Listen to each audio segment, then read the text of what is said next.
everyone. How are you doing? This is Helene. I'm an artist and art educator in Manchester, Maine, and I'm bringing you a little mini drawing lesson from my little corner of the quarantine to yours. I hope you're hanging in there, and I hope that we can have some fun today. Was I being too serious? Everyone that knows me knows that I'm really serious about art, but I'm kind of a silly person, so sorry if I just looked a little too serious. Anyhow, are you ready to go? What you need today is a pencil, if you have a Sharpie, and some paper. And you'll see I'm a little more organized today. I just have a lot to share. And so last lesson, I packed in like 5 lessons. So hopefully today you can follow me along a little bit better. And after the class today, I will post pictures of what we did today so that you could do it at home and give you some more follow-up information. Okay, so if you have a pencil, a Sharpie, some paper, and I also asked you to grab a couple of household objects, a can of some kind, and an apple. So this is my still life. That means that the objects are not moving, and we're going to be drawing them. And we're going to start up here. So the word of the day today. Oh, did I mention that I made you some popcorn and somebody is already snatching it? Yes, you need to have a good snack with you. So anyways, let's focus here. So the word of the day is looking at the word ellipse.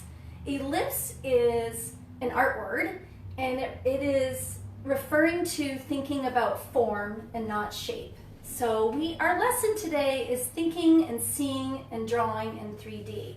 Last class, when we talked about drawing the chicken, we were translating something that was already flat and composed. And we were drawing something that was flat and composed and thinking about shape. So today we're changing gears and we're thinking more about form. So when we're thinking and seeing and drawing in 3D and looking at ellipses, we're going to look at 2 different forms, spherical forms and also cylindrical forms. So hence why we have the can and the apple. Now, does anyone notice this little guy? And I have one up there on the windowsill. Many people always ask me why we have these forms, and the reasons we do, it's combining these 2 3-dimensional forms. So they're made of both cylinders and spheres. So that's my little guy waving at you. Good morning. Okay, so here we are. We have a cylinder, and we're going to talk about these ellipses now. Who sees a flattened circle on the top? Well, you see the circle, but when it's turned like this, there's a flattened circle. And when it's coming towards you, and then when it's moving back from you, notice what's happening with my hand. Now, I'm going to put the can so this is my eyes, this is my eye level. Now, as the can goes below my eye level, and as it goes above the eye level, I'm looking at the squish circle on the bottom. Does anybody notice that the ellipse, the squish circle, gets bigger and more circular as it goes below your eye level, and then it gets bigger as it goes above your eye level? So there's my little eyeball, okay? It's kind of hard to see, so I'm going to show it to you by drawing. So we're referring to the squished circle. Okay, so let's change gears here. So the first thing you're going to do, and if you're drawing with me, get your piece of paper out, okay?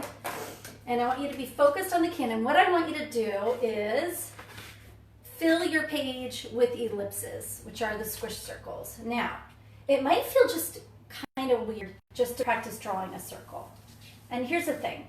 Your hand is a built-in compass. So when I'm drawing like this, do you see how your hand and your arm all produce, so you can be like a radius, like this, right? So to get your body into it, this is our circle. But let's start thinking about ellipses.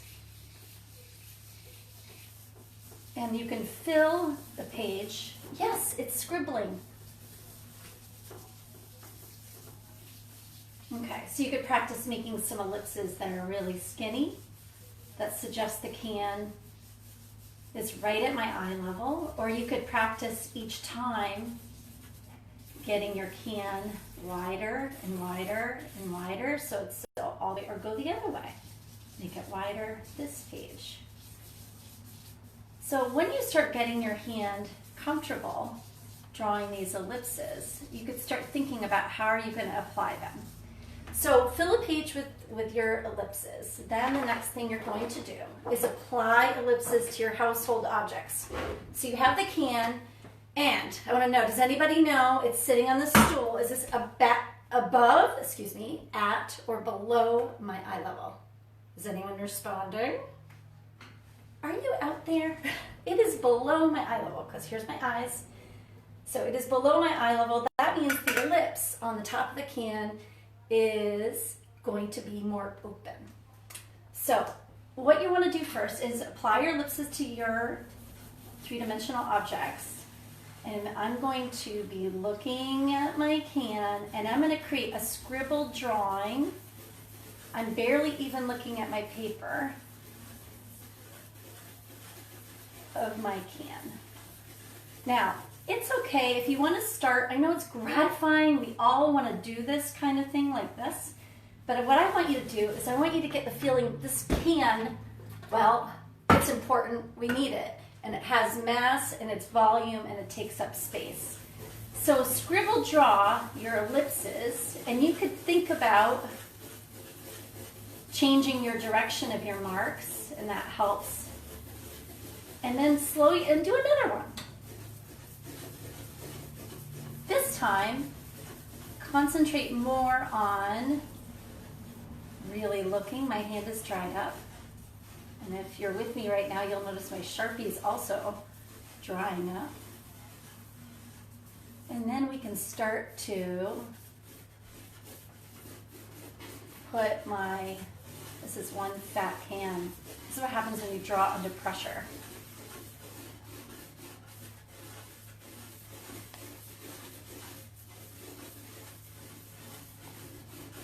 Now I can start to build the edges. Okay. Does everybody get the gist of how this works? Let's think about the apple. Get that out of my way. So an apple, we know, is already, we can turn our ellipses this way. We can turn our ellipses this way.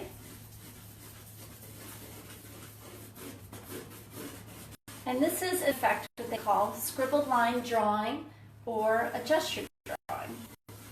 And by building your lines and keeping those ellipses, you're going to eventually build up a really nice three-dimensional object.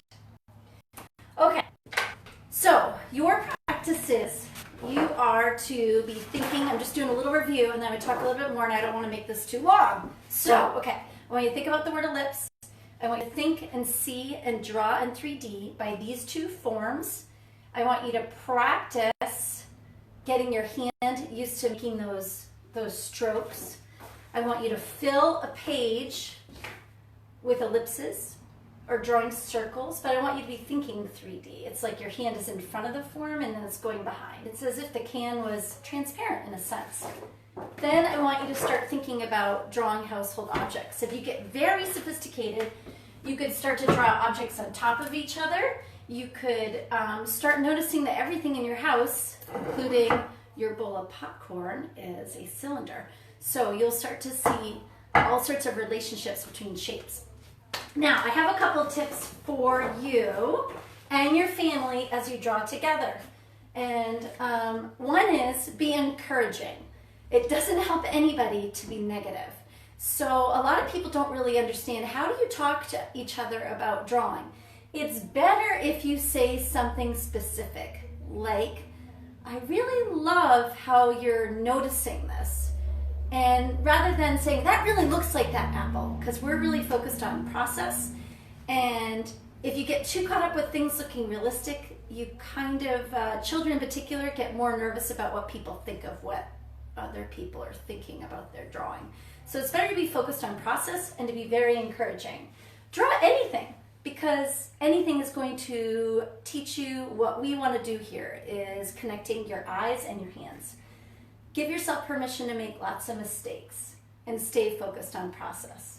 and of course, have fun.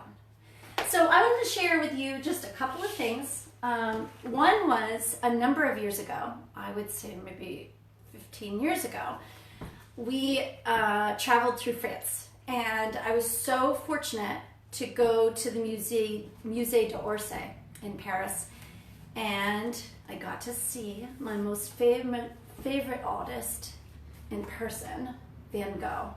And the thing about drawing is, not only does it give you a chance to really put your skills, into action, but it gives you a place to really kind of digest it. So when I was drawing Van Gogh and I was sitting in the museum doing this, actually I was standing in front of the painting, I felt like he was looking back at me. It was kind of a wild experience. Or when you do a drawing, it helps you relate to an experience in a different way. For example, I drew Notre Dame Cathedral. I sat in front of it and I studied it for probably a couple hours and started doing this tiny little drawing. And then I grabbed a postcard and worked on it back in my hotel room. Now I feel different about this drawing. It feels more special with what the current events are with Notre Dame. So I encourage you to think about getting a sketchbook and drawing all the time. It's really a powerful experience. Now, I hope this was helpful. And what I would like to ask you to do is, if you or your child does a drawing, please put it on this Facebook link where the Facebook Live is. Feel free to share it and tell your friends about it. I also, if you're more interested in learning about me or the studio, you can go to my website, helenefarrar.com, or you can go to my studio website, which is catchtheartbug.com, and I have Facebook pages for each. Okay, that was fun. And I think my videographer wants me to say one more thing. What was... When are you going to do it again? Oh, yes, I always seem to forget that. I am doing this again on Tuesday and Thursday of next week at 11 a.m. And you might see that I will be putting something together for people to take some art materials home from my studio. I have not figured out how I'm going to do that yet, but I hope you'll stay posted. Please share, like, have fun, and please draw.